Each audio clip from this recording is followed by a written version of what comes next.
सहसंबंध ओळखणे. आता हा विषय स्पर्धा परीक्षेसाठी खूप महत्वाचा आहे. त्यामुळे संपूर्ण व्हिडिओ पहा आणि तुमचं उत्तर कमेंटमध्ये सांगा. प्रश्न आहे, जर 5ात 27 तर 6 किती?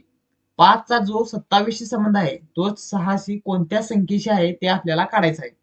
आता बघा, जर 5चा वर्ग केला किती 25 अधिक 2 बरोबर किती 27.